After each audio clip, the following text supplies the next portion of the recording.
Next topic हम लोग पढ़ रहे हैं AC circuit containing inductor only.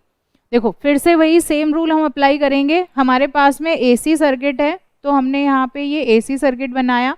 Then we said कि इस एसी सर्किट में सिर्फ और सिर्फ एक इंडक्टर लगा हुआ है, उसके अलावा कुछ नहीं है। तो अब हम यहाँ पे एक इंडक्टर लगाएंगे।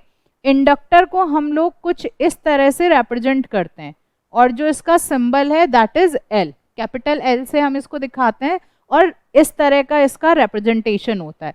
तो this is an AC circuit जिसमें सिर्फ और सिर्फ एक इंडक्टर लगा हुआ है। अब नेक्स्ट काम हमें क्या करना है, नेक्स्ट हमें इसकी यहाँ पे वोल्टेज लगानी है, वोल्टेज या फिर ईएमएफ। तो ईएमएफ हमारा क्या है, E is equals to E naught sine omega T. हमने वोल्टेज यहाँ पे लिख ली, अब हमें करंट पता करनी है। तो we are having E is equals to E naught sine omega T, that is the EMF. Now we have to find out the current और फिर उन दोनों को, करंट और ईएमएफ को कंपेयर करके हमें बताना है कि जब भी किसी एसी सर्किट में हम इंडक्टर को ऐड करते हैं तो क्या चेंजेस आते हैं या फिर किस तरह से ये सर्किट काम करता है। तो देखिए सबसे पहले जो ये इंडक्टर है, इंडक्टेंस है, इसका मतलब समझते हैं।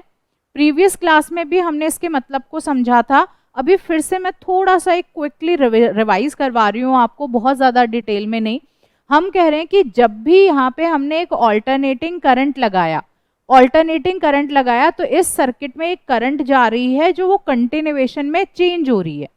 तो जब एक चेंजिंग करंट होता है, जो टाइम के साथ करंट चेंज हो रहा है, तो वो क्या करेगा, वो मैग्नेटिक फ्लक्स को चेंज करेगा।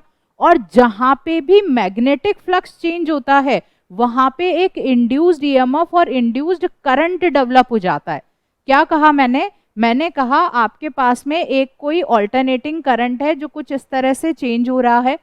इस ऑल्टरनेटिंग करंट के चेंज होने से यहाँ पे क्या हो रहा है, जो मैग्नेटिक फ्लक्स है उसमें भी चेंजेस आ रहे हैं, इट इज ऑल्सो चेंजिंग। और जब मैग्नेटिक फ्लक्स चेंज हो रहा है तो उसकी वजह से we are getting the induced EMF and induced current. हमें इंड्यूस्ड ईएमएफ और इंड्यूस्ड करंट यहाँ पे मिल रहा है। तो आपके पास में एक एसी सर्किट, जब आप एसी में करंट चेंज होगा तो उसमें मैग्नेटिक फ्लक्स भी चेंज होगा और मैग्नेटिक फ्लक्स चेंज होने से यहाँ पे इस सर्किट में एक इंड्यूस्ड ईएमएफ और इंड्यूस्ड करंट पैदा हो जाता है। और जैसा कि हम जानते हैं कि इंड्यूस्ड करंट की क्या टेंडेंसी होती है, इंड्यूस्ड करंट की टेंडेंसी होती है कि जिसने इसको प्रोड्यूस किया है ये उसी को अपोज करेगा। तो आप यहाँ मुझे बताइए कि इस इंड्यूस्ड ईएमएफ और करंट को प्रोड्यूस किसने किया, इसको प्रोड्यूस किया इस चेंजिंग ऑल्टरनेटिंग करंट ने। तो ये इंड्यूस्ड ईएमएफ क्या करेगा, इस चेंजिंग ऑल्टरनेटिंग करंट को अपोज करेगा। तो ये क्योंकि सेम सर्किट में हो रहा है इसलिए हम इसे सेल्फ इंडक्टेंस कह देते हैं कि ये क्या कर रहा है, ये जो करंट, ये ऑल्टरनेटिंग करंट यहाँ पे बह रही है इसको ये अपोज कर रहा है। तो this opposition is what, this is the self inductance. इतना क्लियर है आप लोगों को।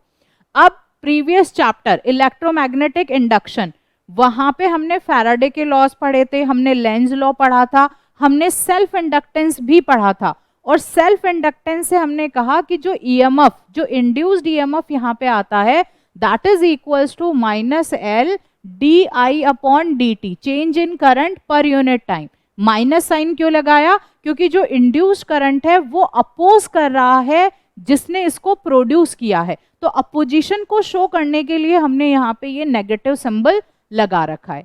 ई हमारे पास में क्या है, E is equals to E naught sine omega T. तो जो ये स्मॉल ई लिखा है इसे मैं कैपिटल ई लिख रही हूँ, this is capital L D I upon D T. ये जो हमारे पास इक्वेशन है, इक्वेशन नंबर 1, इसे थोड़ा सा रीअरेंज करते हैं। रीअरेंज किस तरह से करेंगे, आप dt को इधर लेके आ जाओ तो this will become e into D T, L को आप नीचे ले आओ, this will become minus L which is equals to change in current. ये किसके बराबर आ जाएगा, ये आपके पास में आ जाएगा चेंज इन करंट के बराबर आ जाएगा। इतना कर सकते हैं हम लोग, ठीक है। तो हम यहाँ पे ये कुछ चेंजेस हैं जो कर रहे हैं, that is minus E upon L D T is equals to D I, क्योंकि हमें क्या करना है, हमें ईएमएफ दिया हुआ है and we have to find out the current. तो करंट को पता करने के लिए हम लोग यहाँ पे ये थोड़ा सा चेंज दिखा रहे हैं। अब ये चेंज हो गया, अब क्या करना है, now we have to put the value of E. E की वैल्यू कितनी है, ई की वैल्यू है E naught sine omega T. तो हम लोग इसको करते हैं, यहाँ पे हमारे पास आया change in current which is equals to E upon L, E upon L आपके पास है into D T, into D T. अब ई की वैल्यू पुट करी, ई की वैल्यू होती है E naught sine omega T into D T. ये हमारे पास है, here we are having the d i. This is for a very small current. अगर हमें कंप्लीट करंट के लिए चाहिए तो हम इसे इंटीग्रेट कर देते हैं। तो now let's integrate this equation. जब इसे इंटीग्रेट करेंगे हम तो डी आई हमारा किसके बराबर आ जाएगा, यहाँ पे आ जाएगा, this is E naught sine omega T into D T. जो ई नॉट की वैल्यू है दैट इज कांस्टेंट, ये कांस्टेंट वैल्यू है, तो इसका इंटीग्रेशन नहीं होगा, इसे हम इंटीग्रेशन साइन के बाहर ले लेते हैं। डी आई का जब हम इंटीग्रेशन करेंगे तो this will give us the current आई, ये हमें इंस्टेंटेनियस करंट आई की वैल्यू दे देगा। ई नॉट को हमने यहाँ पे बाहर लिख रखा है। अब हमें इंटीग्रेशन किसका करना है, हमें इंटीग्रेशन करना है सिर्फ और सिर्फ sine omega T with respect to D T. और हमारे पास इंटीग्रेशन का एक फॉर्मूला है जो कहता है साइन थीटा का इंटीग्रेशन होता है माइनस कॉस थीटा।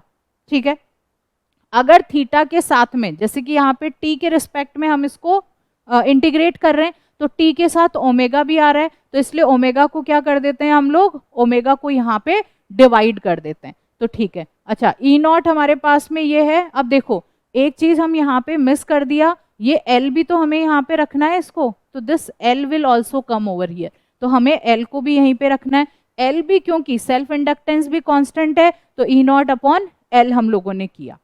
आगे चलते हैं, आगे आपके पास आया I is equals to E naught upon L, और जब साइन ओमेगा टी का हम इंटीग्रेशन करेंगे तो साइन ओमेगा टी का जो इंटीग्रेशन है वो क्या आएगा आपके पास में, this will come minus cos omega T divide by omega, this will be the integration.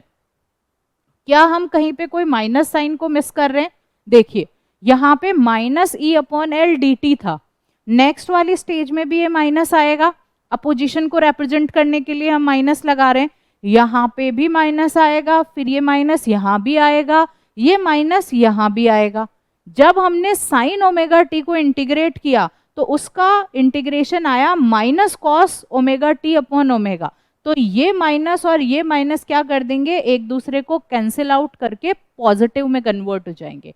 तो अब हमारे पास आई की वैल्यू क्या आ गई, we have got I is equals to E naught, omega को हम बाहर ले लेते हैं, this is omega L, and we have got cos omega T. ये आपको करंट की यहाँ पे वैल्यू मिली। तो हमने ईएमएफ दिया हुआ था, हमने करंट पता कर लिया, and the current I is equals to E naught upon omega L cos omega T, ये वैल्यू मिल गई। अब नेक्स्ट स्टेप हमें क्या करना है, नेक्स्ट हमें ईएमएफ और करंट की वैल्यूज को कंपेयर करना है। तो यहाँ पे हमारे पास आई तो ये आया है, और ई हमारा क्या था, E is equals to E naught sine omega T, इसके बराबर था, ये था, और करंट हमारे पास ये कुछ इस तरह का आ रहा है। तो अब इसको जब कंपेयर करते हैं तो हम क्या देख रहे हैं, हम देख रहे हैं कि भैया ये वाली जो वैल्यू थी उसकी जगह तो हमारे पास में ये वैल्यू आ गई, तो हमारे पास ये क्या वैल्यू आई, ई नॉट अपॉन ओमेगा एल, तो ये किसके बराबर हो जाएगी, ये आई नॉट के बराबर हो जाएगी, क्योंकि यहाँ आई है तो हम इस पूरे को लिख देते हैं आई नॉट। तो आई नॉट हमें क्या मिल गया, ई नॉट अपॉन ओमेगा एल के बराबर मिल गया। पहली बात, जब मैंने आपको इंडक्टर के रेजिस्टर बताया था, तो रेजिस्टर में मैंने क्या कहा था, आई होता है हमारा V अपॉन आर के बराबर, V की जगह हम E ले रहे हैं तो ई नॉट अपॉन आर के बराबर हो जाएगा। ये यहाँ ये रेजिस्टेंस है, रेजिस्टेंस क्या कर रहा था, करंट को अपोज कर रहा था। यहाँ पे हमारे पास में ओमेगा एल है, ओमेगा एल भी किसके बराबर है, रेजिस्टेंस के ही रिस्पेक्ट में, तो ओमेगा एल किसके कारण आ रहा है, सेल्फ इंडक्टेंस के कारण आ रहा है, जो इंडक्टर लगा रहा है उसके कारण, इंडक्टर लगाया हुआ है उसके कारण आ रहा है। तो इंडक्टर भी यहाँ क्या कर रहा है, ये भी उस ऑल्टरनेटिंग करंट को अपोज कर रहा है, और अपोज करता ही है, क्योंकि इंड्यूस्ड ईएमएफ और इंड्यूस्ड करंट की ये टेंडेंसी होती है कि जिस करंट ने इसको प्रोड्यूस किया ये उसी को अपोज करेगा। तो क्योंकि ऑल्टरनेटिंग करंट ने इंड्यूस्ड ईएमएफ को प्रोड्यूस किया तो ये उसको अपोज करेगा, और ये अपोजिशन हमें यहाँ पे किस फॉर्म में दिख रहा है, ओमेगा एल की फॉर्म में दिख रहा है। और इस 1/ओमेगा एल को हम एक्स एल से रिप्रेजेंट करते हैं। तो ये वाली चीज ओमेगा एल को हम एक्स एल से रिप्रेजेंट करते हैं, यहाँ पे omega L will be equal to X L. ठीक है, तो ये वाली चीज आपको यहाँ ध्यान रखनी है कि ओमेगा एल क्या कर रहा है, ओमेगा एल अपोजिशन यहाँ पे प्रोवाइड कर रहा है। तो एक तो हमारा यहाँ शॉर्ट हो गया कि I is equals to I naught cos omega t, और आई नॉट की वैल्यू किसके बराबर है, आई नॉट हमारा बराबर है E naught upon omega L के बराबर है। ठीक है, और ओमेगा एल क्या है, एक रेजिस्टेंस है जो अपोजिशन दे रहा है, जो ऑल्टरनेटिंग करंट को अपोज कर रहा है। अब देखो, अभी भी अगर मैं इसको कंपेयर करूं तो कंपैरिजन में तो अभी भी भैया कंपेयर नहीं हो पा रही, क्योंकि यहाँ पे कॉस का फंक्शन है, यहाँ पे साइन का फंक्शन है, तो दोनों को इक्वेट तो नहीं कर सकते, कंपैरिजन भी नहीं किया जा सकता। कंपैरिजन कब होगा, जब दोनों या तो कॉस का फंक्शन हो या फिर दोनों ही साइन का फंक्शन हो। क्योंकि हमारा ईएमएफ साइन का फंक्शन है तो हम ट्राई करेंगे कि हम इस कॉस को किस में कन्वर्ट कर दें, हम इस कॉस को कन्वर्ट कर दें साइन की फॉर्म में। और हम मैथ्स में हमेशा से पढ़ते आए हैं कि अगर हमारे पास में फॉर्मूला है cos 90 माइनस थीटा, तो this is equals to sine theta. किसके बराबर होता है, साइन थीटा के बराबर होता है। तो क्या मैं ये पहली वाली जो इक्वेशन है इसमें ऐसा लिख सकती हूँ, I is equals to I naught sine 90 minus theta, और ये किसके बराबर हो जाएगा, ये cos थीटा के बराबर। और थीटा हमने यहाँ क्या लिया हुआ है, थीटा हमारा ओमेगा टी के बराबर है, तो we can not write theta, we have to write omega T, 90 minus omega T. 90 को आप पाई बाई 2 भी लिख सकते हैं, तो आई हमारा हो गया I naught sine pi by 2 minus omega T. अब देखो, अब आप कंपेयर करो ईएमएफ को और आई को। ईएमएफ मतलब वोल्टेज, हमारा वोल्टेज जा रहा है सीधा सीधा E is equals to E naught sine omega T. लेकिन अगर हम करंट को देख रहे हैं तो करंट हमारा कैसे जा रहा है, I is equals to I naught sine 90 minus omega T. तो मतलब वोल्टेज क्या कर रहा है, वोल्टेज 90 डिग्री आगे चल रहा है। तो जब भी इंडक्टर हम किसी भी एसी सर्किट में लगाते हैं तो वहां पे जो वोल्टेज होता है ये लीड करता है। वोल्टेज क्या करता है, वोल्टेज लीड करता है और करंट 90 डिग्री पीछे रहता है, वोल्टेज करंट 90 डिग्री आगे रहता है। ये इंडक्टर का केस होगा।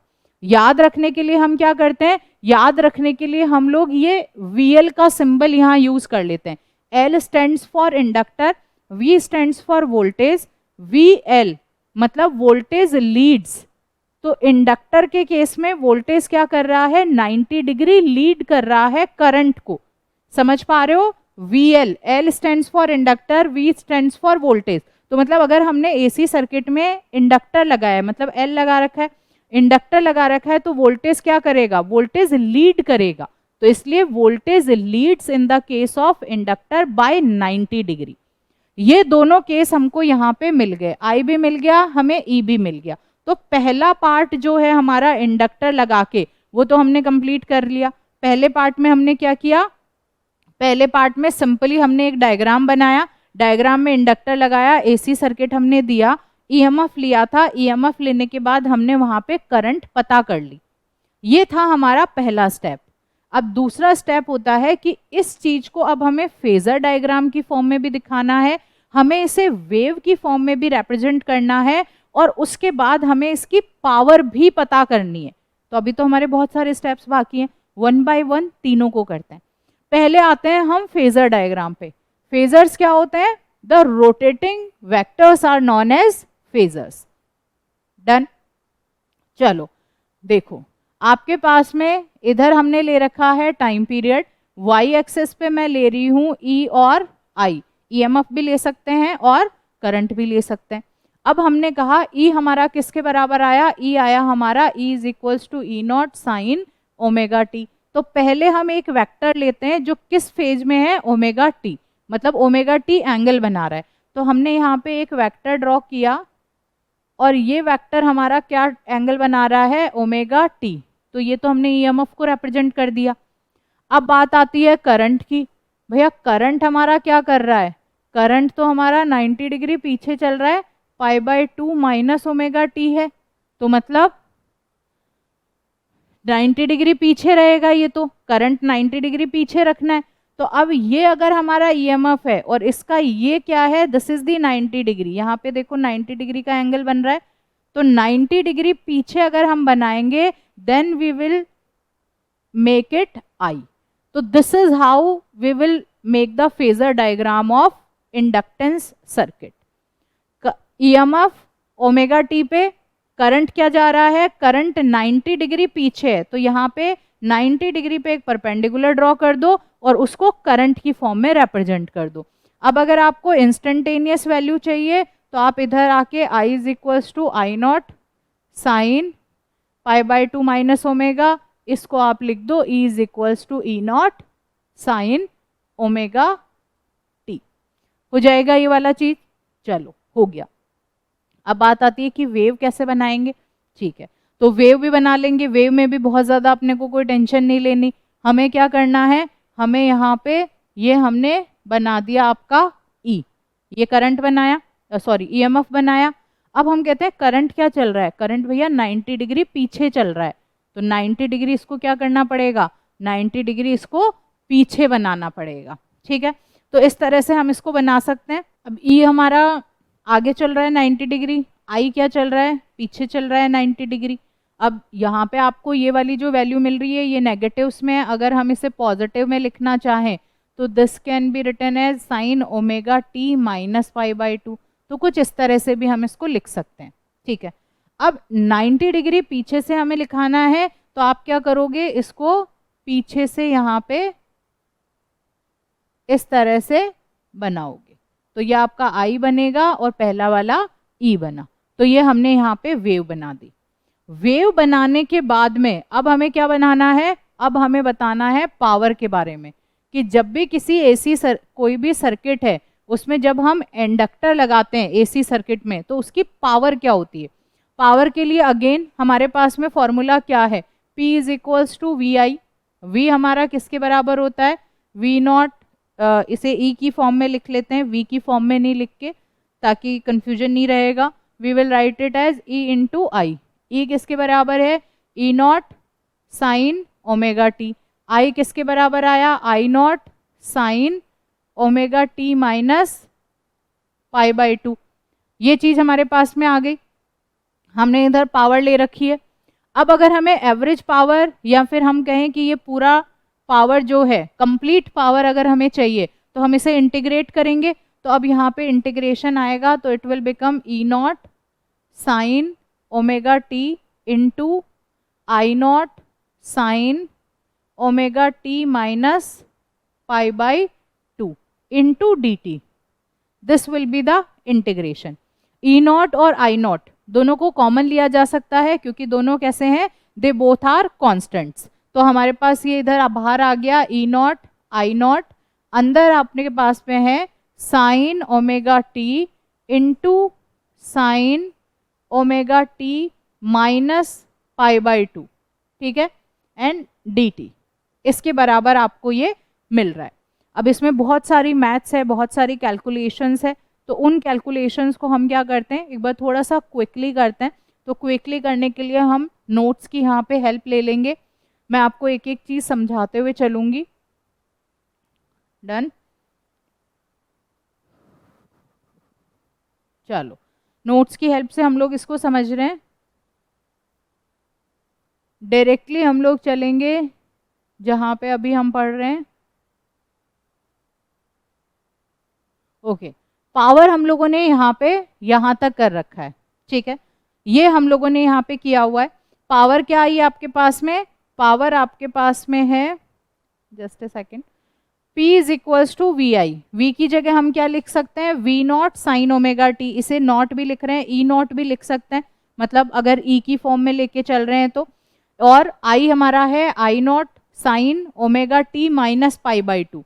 अब omega t minus pi by two है तो वो किस में कन्वर्ट हो जाएगा, वो कॉस थीटा में, और लेकिन कॉस थीटा कैसा आएगा, माइनस आएगा। ध्यान करो अभी अभी पहले जब हमने साइन 90 माइनस थीटा था उसे थीटा माइनस 90 किया तो माइनस लगाया था, अब यहाँ पे थीटा माइनस 90 है तो ये कैसा आएगा, माइनस कॉस ओमेगा टी, और ये आपके पास साइन ओमेगा टी है ही। आई नॉट और ई नॉट, क्योंकि पुराने वाले में हमने इनको कुछ इस तरह से रिप्रेजेंट किया है आई नॉट और ई नॉट की फॉर्म में, तो ये हम कॉमन ले लेते हैं, ये माइनस का साइन यहाँ से आया हुआ है, sine omega T cos omega T.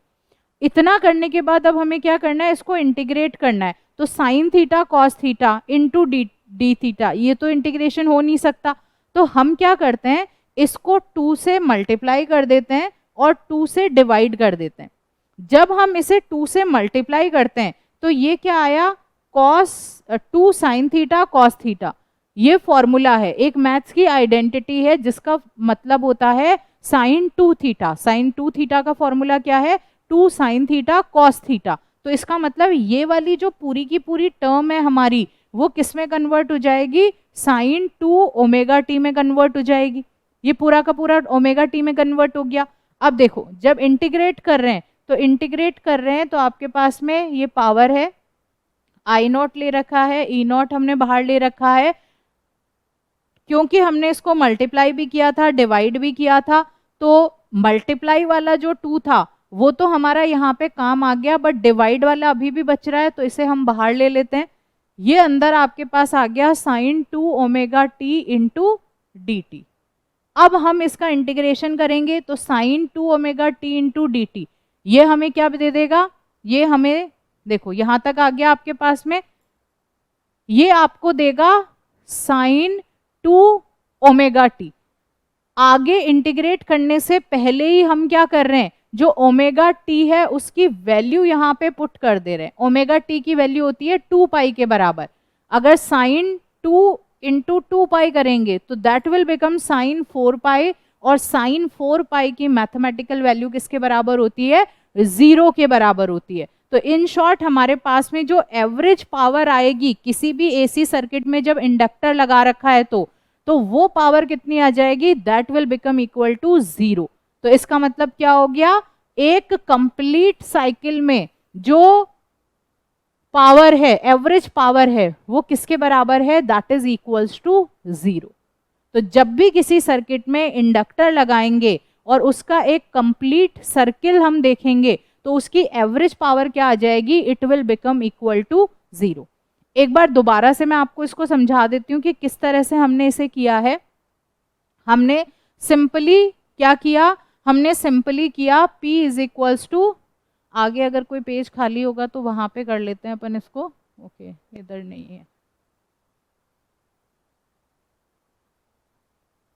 यहाँ पे करते हैं बट गड़बड़ हो जाएगी, 1 मिनट, चलो यहीं पे ही मैं इसको वापस से आपको एक बार बता रही हूँ, इनकेस आप लोगों को कोई कंफ्यूजन रहे तो हम इसको फिर से, क्योंकि डिनोट जो किया है हमने वो पहले कुछ और ले रखा था, अभी यहाँ पे नोट्स में कुछ हमने और लिया है, तो कंफ्यूजन ना हो इसलिए मैं फिर से बता रही हूँ। अब हमें पावर पता करनी है, पावर का फॉर्मूला होता है P is equals to V I, V को हम E से रिप्रेजेंट कर रहे हैं EMF, तो मैंने इस यहाँ पे E इंटू आई लिख दिया। E की जगह मैं लिख सकती हूँ E naught sine omega t, I की जगह है हमारे पास I naught sine omega t minus pi by to, ये हमारे पास में आया। अब देखो E नॉट और I नॉट ये तो दोनों साइड में आ गए, this is sine omega T into sine omega t minus pi by to. Omega t minus pi by to किसके बराबर हो जाएगा, कॉस ओमेगा टी के बराबर हो जाएगा, माइनस कॉस ओमेगा टी, क्योंकि उल्टा करो, ये वाली टर्म को समझा रही हूँ मैं कि किस तरह से सॉल्व किया है। हमारे पास में ये है साइन थीटा माइनस 90, माइनस को बाहर कर लो, माइनस को बाहर करेंगे तो this will become 90 minus theta, और साइन 90 माइनस थीटा किसके बराबर होता है, कॉस थीटा के, और माइनस हमने बाहर कर रखा है। तो कुछ इस तरह से आप इसको समझ सकते हो। तो ये माइनस कॉस ओमेगा टी आ गया। तो एवरेज पावर अगर हमें पता करनी हो तो this will become E naught I naught, minus का साइन बाहर, integration of sine omega T into cos omega T into D T. अब sine omega T cos omega T ये दोनों तो क्या हो सकेंगे, ये तो इंटीग्रेट हो नहीं सकते। तो हम क्या करते हैं, यहाँ पे इसको एक फॉर्मूले में कन्वर्ट होने के लिए 2 से मल्टीप्लाई कर देते हैं, 2 से डिवाइड कर देते हैं। जैसे ही हम ऐसा करेंगे तो ये जो हमारे इंटीग्रेशन के अंदर वाली टर्म है ये किसके बराबर हो जाएगी, ये sine 2 omega T into D T के बराबर हो गई। ठीक है, ओमेगा टी की वैल्यू क्या होती है, ओमेगा टी की वैल्यू होती है 2 पाई के बराबर। और अगर हम ओमेगा टी की जगह यहाँ पे 2 पाई वैल्यू पुट करते हैं तो इट हैज बिकम साइन 4 पाई। और क्योंकि साइन 4 पाई किसके बराबर होता है, 0 के बराबर होता है, तो ये जो यहाँ पे एवरेज पावर आई 0 से लेके टी एक कंप्लीट साइकिल के लिए, वो हमारी किसके बराबर आ गई, वो 0 के बराबर आ गई। क्योंकि ये 0 हो गया तो मल्टीप्लीकेशन में ये भी 0 हो गया और एवरेज पावर क्या हो गई यहाँ पे, complete 0 for a complete cycle. ठीक है, तो अभी हमने क्या किया है, हमने एक इंडक्टर लगाया किसी सर्किट में। सर्किट में इंडक्टर लगाने के बाद में उस इंडक्टर में ईएमएफ था, हमने करंट पता किया। करंट पता करने के बाद में ईएमएफ और करंट को कंपेयर किया। कंपैरिजन करके हमने फेजर डायग्राम और वेव डायग्राम बनाया। Then we found out the average power for a complete cycle, जो किसके बराबर आई, वो 0 के बराबर आई।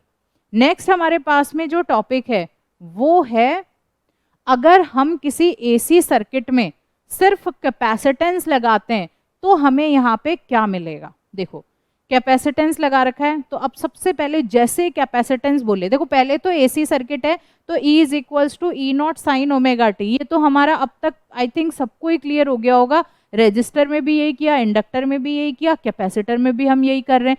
तो E is equals to E naught sine omega T, ये तो फिक्स है। अब यहाँ पे क्या लगा हुआ है, यहाँ पे कैपेसिटर लगा हुआ है। तो जैसे कैपेसिटर हमारे पास में आता है वैसे हमें पता चलता है कि Q is equals to C V, ऐसे करके एक कोई फॉर्मूला होता है। ठीक है, तो जो क्या कर रहा है, चार्ज और वोल्टेज, चार्ज और वोल्टेज, वोल्टेज मतलब ईएमएफ, इसके बीच में क्या दे रहा है, हम लोगों को एक रिलेशन दे रहा है। लेकिन हमें तो करंट के रिस्पेक्ट में रिलेशन चाहिए।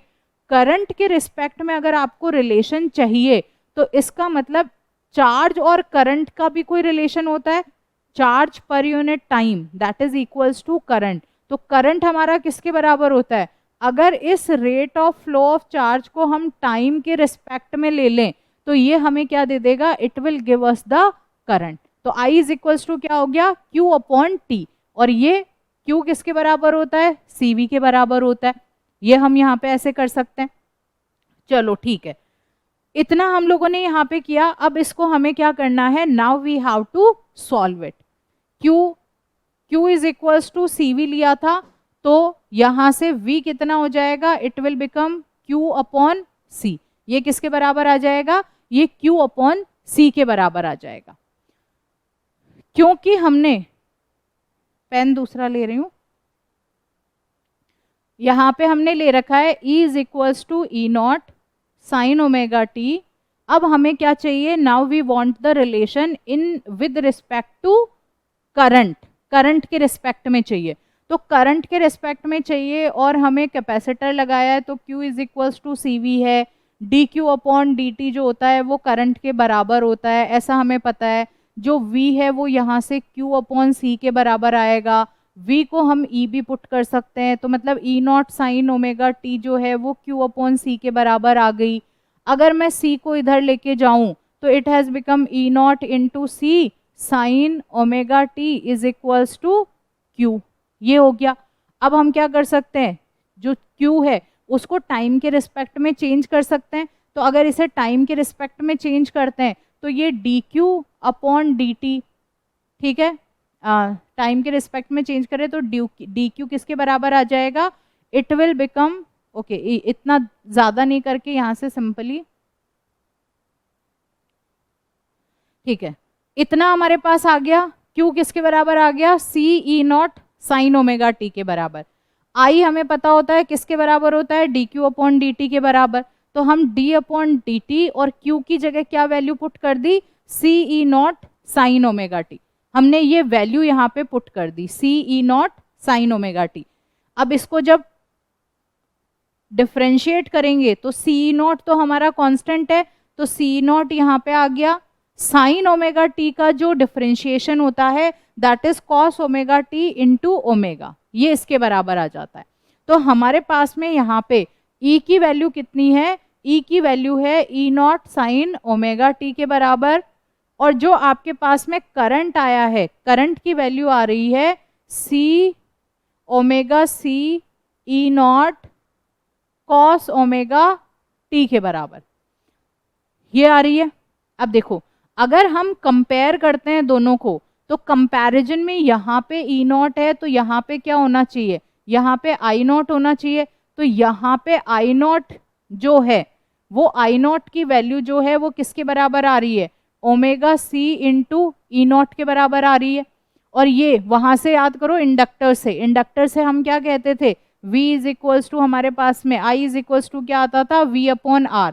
तो R मतलब रेजिस्टेंस, तो रेजिस्टेंस मतलब यहाँ पे जो रेजिस्टेंस आया वो किसके बराबर आया, वो 1 अपॉन ओमेगा सी के बराबर आया, क्योंकि R नीचे था, अगर हम ऊपर लेके जाएं तो ये 1 अपॉन ओमेगा सी हो जाएगा।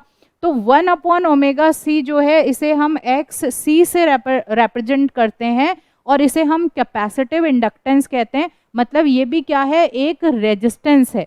जब भी किसी एसी सर्किट में हम कैपेसिटर को ऐड करेंगे तो कैपेसिटर की वजह से जो रेजिस्टेंस यहाँ पे प्रोवाइड होगा वो किस फॉर्म में होगा, वो एक्स सी की फॉर्म में होगा, जिसे अपन 1 अपॉन ओमेगा सी लिखते हैं। तो ये तो हमारी चीज क्लियर होगी, ओमेगा सी वाली तो मतलब I is equals to I naught हो गया। लेकिन अब आगे यहाँ साइन ओमेगा टी है और यहाँ पे कॉस ओमेगा टी है, तो अब इनको भी आपस में कंपेयर करना पड़ेगा अपने को। जब इन दोनों को आपस में कंपेयर करेंगे तो दोनों को या तो साइन फंक्शन में लो या कॉस में लो। तो हम क्या करते हैं, कॉस ओमेगा टी को कन्वर्ट करते हैं साइन में। कॉस ओमेगा टी किसके बराबर हो जाएगा, साइन 90 माइनस थीटा के बराबर। तो थीटा क्या है, ओमेगा टी है यहाँ पे। तो आपके पास में ई आया ई नॉट साइन ओमेगा टी, और हमारे पास में जो करंट आया it is I naught sine pi by 2 minus omega T.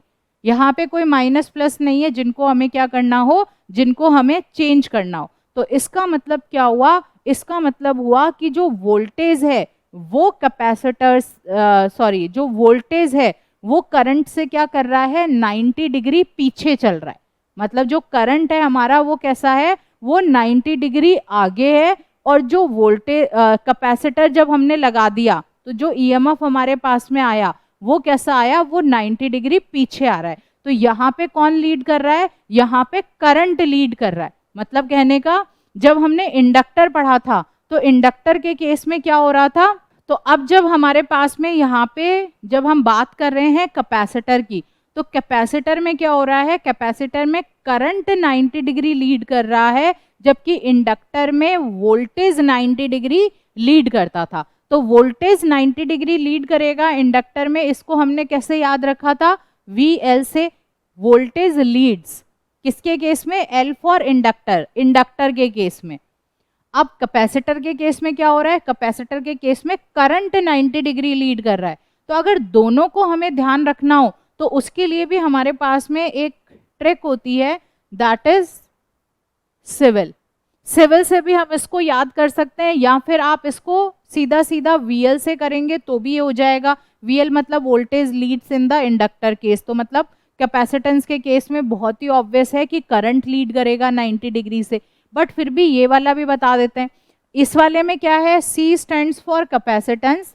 Capacitance के केस में करंट लीड्स द वोल्टेज, ठीक है, इधर की साइड से जब हम चले। अब हम इसको पीछे की साइड से देखते हैं, इंडक्टर, इंडक्टर के केस में क्या हो रहा है, इंडक्टर के केस में वोल्टेज लीड्स द करंट, ठीक है।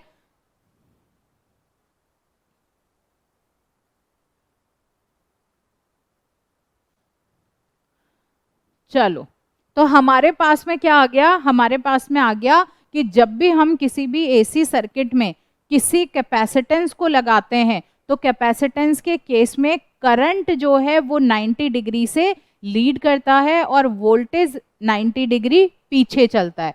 और यहाँ पे जो हमारे पास में आया 1/ωc, इसे हम लोग XC से रिप्रेजेंट करते हैं, दैट इज कैपेसिटिव इंडक्टेंस।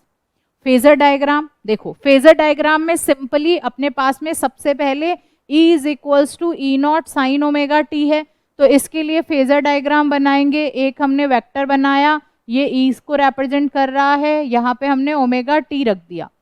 अब बात आती है करंट, करंट क्या कर रहा है, 90 डिग्री से लीड कर रहा है, तो मतलब 90 डिग्री आगे हम लोगों को क्या करना पड़ेगा, करंट को बनाना पड़ेगा ωt से 90 डिग्री। तो यहाँ पे 90 डिग्री पे आप एक करंट बना दो, ये 90 डिग्री है, तो this will represent the current. तो इस तरह से बहुत इजीली हम लोग फेजर डायग्राम बना सकते हैं, ωt EMF को रिप्रेजेंट करता हुआ और उससे 90 डिग्री आगे पे हमारा क्या हो जाएगा, करंट। एक्स एक्सिस पे हम टाइम लेके चल रहे हैं, वाई एक्सिस पे E या फिर I, ये दोनों ले सकते हैं। वेव डायग्राम, वेव डायग्राम में दिस इज व्हाट, EMF, लेकिन जो करंट है वो क्या है, वो हमारा 90 डिग्री आगे है, तो इसलिए हम यहाँ से 90 डिग्री, ये हमारा जब 90 डिग्री पीछे था तो हमने कुछ इधर से लिया था, अब 90 डिग्री आगे है तो हम 90 डिग्री आगे से इसको लेते हुए चलेंगे और ये इस तरह से आपको वेव की फॉर्म दे देगा। नेक्स्ट टॉपिक हम क्या करते हैं, नेक्स्ट हम करते हैं पावर को फाइंड आउट करने को, कि पावर क्या होगी। अब इसकी अगर आपको डेफिनेशन देनी हो तो you can say this is the effective resistance offered by the capacitor and it is known as the capacitive reactance, जिसे हम XC कहते हैं। तो this is capacitive reactance, XC is equals to 1/ωc, ωc 1/2πfc। Omega की जगह क्या put कर दिया हमने, 2π न्यू या फिर 2π f को हम यहाँ पे पुट कर रहे हैं। चलो अब बात आती है कि आखिर मतलब ये किस तरह से काम करता है। कैपेसिटेंस जो है अगर हमने वो एसी सर्किट में लगाया तो ये एसी वोल्टेज को किस तरह से जाने देगा, किस तरह से आने देगा, या फिर आप कहो कि जो डीसी वो है उसको ये कैसे अलाउ करेगा, क्या करेगा। तो उसको एक बार हम देखते हैं, बहुत अच्छे से समझते हैं। हमने कहा यहाँ पे आपके पास में ये कैपेसिटेंस लगा हुआ है, यहाँ पे आपको क्या है, एक ऑल्टरनेटिंग करंट हमने दे रखा है। दूसरा केस लेते हैं, दूसरे केस में कैपेसिटेंस लगा हुआ है, यहाँ पे क्या है, यहाँ पे एक डायरेक्ट सप्लाई लगी हुई है। जैसे यहाँ पे डायरेक्ट सप्लाई है तो डायरेक्ट सप्लाई के केस में हम क्या करेंगे, यहाँ से करंट जाएगा और ये यहाँ पे क्या हो जाएगी, एकदम से पॉजिटिव और नेगेटिव, एकदम से ये चार्जिंग हो गई। चार्जिंग होने के बाद में क्या हुआ, कोई कुछ नहीं हुआ यहाँ पे। तो जब हम डीसी सर्किट लेते हैं तो क्योंकि वहाँ पे कोई फ्रिक्वेंसी ही नहीं है, मतलब डीसी कैसा जाता है आपका, डीसी ऐसे सीधा सीधा जाता है। अगर आप इसको टाइम के रेस्पेक्ट में लो तो एसी कैसा होता है, एसी कुछ इस तरह से होता है। तो डीसी में तो फ्रिक्वेंसी नहीं है। अगर डीसी में फ्रिक्वेंसी 0 है, एक सेकेंड, डीसी में अगर फ्रिक्वेंसी 0 है तो हमारा एक्सी क्या हो जाएगा, एक्सी हमारा क्या हो जाएगा, एक्सी 0 के बराबर आ जाएगा। तो मतलब यहाँ पे कोई रेजिस्टेंस ही ऑफर नहीं हो रहा अगर हमने डीसी सप्लाई लगा रखी है। तो जब किसी भी कैपेसिटेंस से हम डीसी को पास करते हैं तो डीसी पे ये कोई रेजिस्टेंस ऑफर नहीं करता है, ये उसको इजीली पास होने देता है। वहाँ पे जो कैपेसिटिव रिएक्टेंस है दैट इज इक्वल्स टू 0। और वो 0 क्यों है, क्योंकि इसका फॉर्मूला है 1/ωc। ओमेगा की वैल्यू क्या होती है, 2π न्यू। न्यू यहाँ पे फ्रिक्वेंसी है और डीसी में कोई फ्रिक्वेंसी नहीं है, डीसी तो सीधी सीधी चल रही है। जब कोई फ्रिक्वेंसी यहाँ पे नहीं है, इसका मतलब जो रेजिस्टेंस ऑफर होगा वो भी क्या हो जाएगा, वो भी 0 हो जाएगा। तो डीसी को कैपेसिटेंस कोई रेजिस्टेंस ऑफर नहीं कर रहा है, ये क्या कर रहा है, ये सीधा सीधा यहाँ पे जा रहा है।